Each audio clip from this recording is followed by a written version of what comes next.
श्री स्वामी समर्थ. नमस्कार मित्रांनो. पूजा करताना लक्षात ठेवण्याच्या गोष्टी. हिंदू संस्कृतीत दररोज देवाची उपासना करणे खूप महत्त्वाचे आहे. लोकही त्याचे अनुसरण करतात, परंतु ते अनेक वेळा पाहिले गेले आहे. काही लोक नेहमी तक्रार करतात की ते पूजा करत आहेत, परंतु त्यांना उपासनेची योग्य फळे मिळत नाही. ते रात्रंदिवस देवाच्या नावाचा जप करतात, पण देव त्यांच्या प्रार्थना ऐकत नाही. यामागे अनेक कारणे असू शकतात, पण एक मोठे कारण म्हणजे उपासनेच्या नियमांमधील काही चुका. लोक नकळत देवाला असे काहीतरी अर्पण करतात जे त्यांना प्रिय नाही. अशा परिस्थितीत देवाला राग येण्याची शक्यता आहे. उपासनेचे फळ मिळाले नाही म्हणून पूजेचे पठण करताना कोणत्या गोष्टींची विशेष काळजी घेतली पाहिजे हे आम्ही तुम्हाला सांगणार आहोत. त्यापूर्वी जर तुम्हाला देखील लक्ष्मी मातेचे आशीर्वाद नेहमीच तुमच्याबरोबर हवे असतील तर हा व्हिडिओ लाईक करा आणि चॅनलची सदस्यता घ्या आणि कमेंट बॉक्समध्ये जय लक्ष्मी माता नक्कीच लिहा. प्रथम भगवान गणेशाला तुळस, भगवान विष्णूला तांदूळ आणि सूर्यदेवाला बेलपत्र अर्पण करायला विसरू नका. बेलपत्र हे महादेवाला प्रिय आहे, म्हणून भगवान शंकराला बेलपत्र अर्पण करा. भगवान गणेशाला हरिद्रा, सूर्यदेवाला कनेर फूल, दुर्गा मातेला लाल फूल आणि विष्णूला तुळशी अर्पण करा. क्रमांक 2. मूर्तीची पूजा केल्यानंतर अनेक लोक त्यांच्या कपाळावर सिंदूर लावतात. हे विसरू नका. कधीही मेणबत्ती पेटवू नका. पूजेनंतर एखाद्याने त्या चुकीसाठी देवाची क्षमा मागितली पाहिजे. 3 क्रमांकाची पूजा करताना देवाला फुले अर्पण करणे शुभ मानले जाते. काही फुले देवीला विशेष प्रिय असतात, म्हणून फुले लावताना त्याची काळजी घ्या. दुर्गा मातेला लाल फुले आणि भगवान विष्णूला पिवळी फुले अर्पण करावी. पूजेत कधीही शिळी फुले अर्पण करू नये, हे अशुभ मानले जाते. 4 क्रमांक म्हणजे पूजेत वापरलेला कळश किंवा पाण्याचा कमळ नेहमी ईशान्य कोनात ठेवला पाहिजे आणि कलश कधीही एकमेकांच्या जवळ ठेवू नका, अन्यथा त्याचे दुष्परिणाम होऊ शकतात. 5 क्रमांक पूजा नेहमी आसनावर बसून केली पाहिजे. आसनावर बसून पूजा केल्याने त्याचे फळ मिळत नाही. तुमच्या त्वचेच्या प्रकारानुसार रंग निवडा. भजन, कीर्तन किंवा देवाची आरती करताना 6 क्रमांक पूर्ण श्रद्धेने तेथे उपस्थित राहा. या काळात कोणाशीही बोलण्याने उपासनेचे फळ मिळत नाही. उपासनेचे साहित्य कधीही दाखवू नका. तुम्ही कोणाची पूजा करता त्यानुसार तुमचे आसन निवडा. केवळ एक कंबल किंवा लोकरीपासून बनवलेले आसन वापरण्याचा प्रयत्न करा. देवी लक्ष्मी, देवी दुर्गा आणि भगवान हनुमानाची पूजा करण्यासाठी लाल रंगाच्या आसनाचा वापर करा. मंत्रसिद्धीची पूजा करायची असेल तर कुशापासून बनवलेले आसन सर्वोत्तम मानले जाते. 7 क्रमांक जर तुम्ही उपासनेच्या घरात मूर्ती स्थापित केली असेल तर लक्षात घ्या की मूर्तीचा कोणताही भाग तोडू नये. मूर्ती तुटलेली असल्यास ती लगेच काढून टाका. तुटलेली मूर्ती वाहत्या पाण्यात विसर्जित केली जाऊ शकते. 8 क्रमांकाच्या पूजेदरम्यान शक्य असल्यास शुद्ध देशी गाईचे तूप वापरा. भोग अर्पण करण्यासाठी शेणाच्या भाकरी अग्नीमध्ये वापरणे सर्वोत्तम मानले जाते. 9 क्रमांकाच्या पूजेदरम्यान दिवा कधीही विझवू नये. शास्त्रांमध्ये ही एक मोठी दुष्टता मानली जाते. पूजेत अगरबत्तीचा वापर करा. गुगल घराचे वातावरण शुद्ध करते आणि घरातून नकारात्मक ऊर्जा किंवा वाईट दोष दूर करते. 10 रात्री झोपताना प्रार्थनास्थळाला लाल पडद्याने झाकून ठेवा आणि सकाळी पडदा काढून टाका. 11 क्रमांकाच्या प्रार्थनास्थळांमध्ये गंगाजल एका कोपऱ्यात बंद डब्यात नक्की ठेवा. तुम्ही पूजेच्या ठिकाणी तांब्याच्या छोट्या भांड्यात पाणी ठेवले पाहिजे. या कंटेनरचे पाणी दररोज बदला. जुने पाणी पिंपळाच्या झाडात किंवा तुळशीच्या झाडाला टाकले जाऊ शकते. 12 क्रमांकाच्या प्रार्थनास्थळावर देवतेची केवळ एक मूर्ती ठेवा. जर तुमच्याकडे एकापेक्षा जास्त देवाच्या मूर्ती असतील तर तुम्ही त्या भिंतीवर ठेवू शकता, घरात कुठेही. पण पूजेच्या ठिकाणी देवतेची एकच मूर्ती ठेवा. 13व्या क्रमांकाच्या पूजेच्या ठिकाणी तुमच्या स्वर्गीय वडिलांचे किंवा गुरूंचे छायाचित्र लावण्यास विसरू नका. त्यांना वेगळे ठेवा. 14. घरातील प्रार्थनास्थळावर कधीही मोठ्या मूर्ती ठेवू नयेत. मोठ्या मूर्तींमध्ये प्राणप्रतिष्ठा असणे अनिवार्य आहे. त्यामुळे मोठ्या मूर्ती केवळ मंदिरासाठीच योग्य आहे. तुम्ही पूजेच्या ठिकाणी एक छोटी मूर्ती ठेवू शकता. 15व्या क्रमांकाच्या पूजेदरम्यान शक्य असल्यास शुद्ध देशी गाईचे तूप वापरा. भोग अर्पण करण्यासाठी शेणाच्या भाकरी अग्नीमध्ये वापरणे सर्वोत्तम मानले जाते. 16. उपासनेच्या ठिकाणी कचरा किंवा कचरा गोळा होऊ देऊ नका. दररोज घराची साफसफाई करा.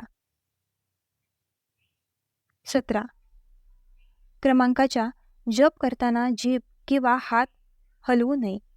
याला उपनिषद म्हणतात. परिणाम 100 पट अधिक चांगले आहे.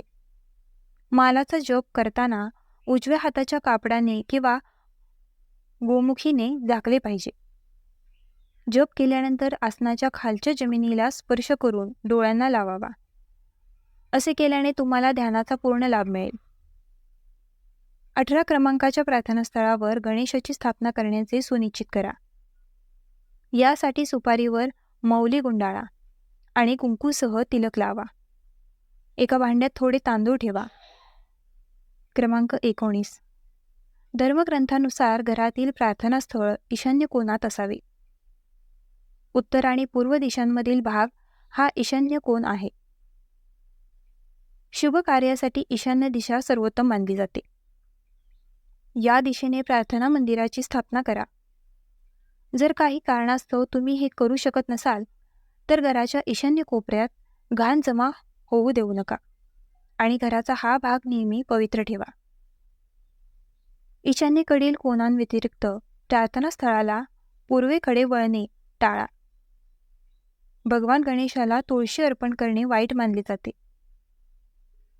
39 देवाच्या मूर्तीला स्नान करताना फक्त बोटांचा वापर करा. देवाला स्नान करताना कधीही अंगठ्यांचा वापर करू नये. असे केल्याने देव नाराज होतो आणि तो घरात आपत्ती आणू शकतो. केतकीची फुले 40 क्रमांकाच्या शिवशंभूला कधीही अर्पण करू नये. पौराणिक कथानुसार भगवान शिवाने केतकीला शाप दिला होता.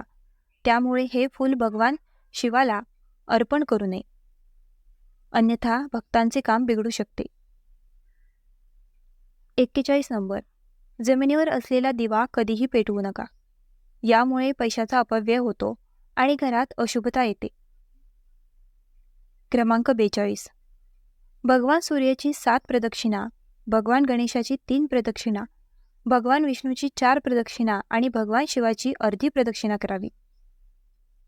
क्रमांक 43.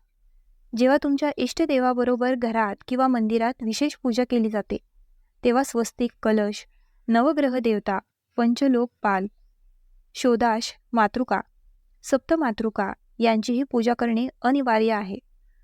या सर्वांची संपूर्ण माहिती एका ब्राह्मण पंडिताकडून मिळू शकते.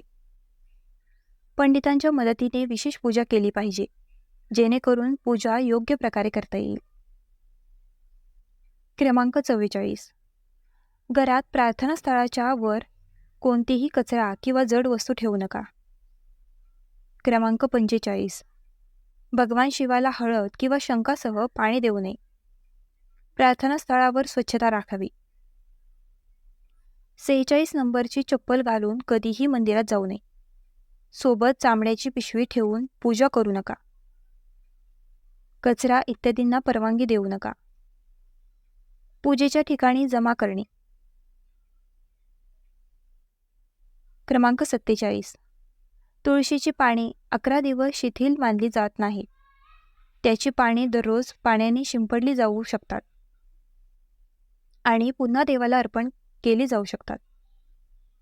तुळशीची पाने अंघोळ केल्याशिवाय तोडता कामा नये. शास्त्रानुसार जर एखादी व्यक्ती अंघोळ न करता तुळशीची पाने तोडत असेल तर ती पाने भगवान पूजेत स्वीकारत नाही. क्रमांक 48. दिवा नेहमी देवाच्या मूर्तीसमोर ठेवला पाहिजे. कधीकधी देवाच्या मूर्तीसमोर येथे तेथे दिवे लावले जातात. हे मात्र योग्य नाही. क्रमांक 49. तुपाच्या दिव्यासाठी पांढऱ्या सुती दिव्याचा वापर केला पाहिजे, तर तेलाच्या दिव्यासाठी लाल धाग्याचा प्रकाश सर्वोत्तम मानला जातो. क्रमांक 50. पूजेत कधीही तुटलेला दिवा पेटवू नये. धार्मिक कार्यात तुटलेली सामग्री शुभ मानली जात नाही. क्रमांक 51. भगवान शिवाला बिलात्रा अर्पण करणे आवश्यक आहे आणि कोणत्याही पूजेत तुमच्या इच्छेच्या यशासाठी तुमच्या इच्छेनुसार भगवानाला दक्षिणा अर्पण करणे आवश्यक आहे. देणग्या द्यायला हव्यात. दक्षिणा देताना तुमचे दोष सोडण्याचा संकल्प करा. चुका शक्य तितक्या लवकर सोडून द्या, मग तुमच्या इच्छा नक्कीच पूर्ण होतील. क्रमांक 52. भगवान विष्णूला प्रसन्न करण्यासाठी पिवळ्या रंगाचे रेशीम कापड अर्पण करावे. माता दुर्गा, सूर्यदेव आणि श्री गणेश यांना प्रसन्न करण्यासाठी भगवान शिवाला लाल रंगाचा पांढरा झगा अर्पण करावा. क्रमांक 53. कोणत्याही प्रकारच्या पूजेत वास्तुदेवता, ग्रामदेवता इत्यादींचे ध्यान करणे देखील आवश्यक आहे. कुलदेवता, कुलदेवीचे घर या सर्वांची पूजा केली पाहिजे. क्रमांक 54.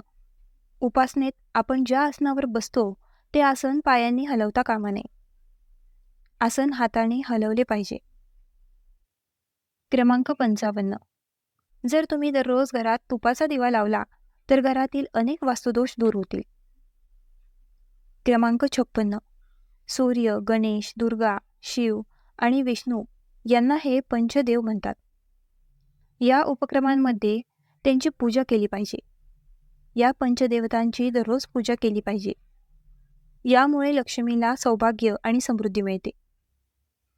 क्रमांक 57. पूजेत सुपारीचे पान देखील ठेवले पाहिजे.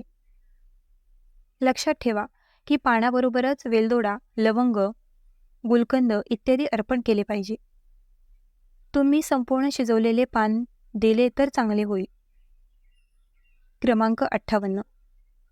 तांदूळ सर्व प्रकारच्या पूजेत विशेष अर्पण केला जातो. अशा तांदळाचा वापर पूजेसाठी केला पाहिजे जो अखंड आहे, म्हणजेच तुटलेली नाही. तांदूळ अर्पण करण्यापूर्वी त्यांना हळदीसह पिवळे करणे खूप शुभ मानले जाते. यासाठी थोडे पाण्यात हळद मिसळा आणि तांदूळ त्या द्रावणात बुडवून पिवळा बनवता येईल.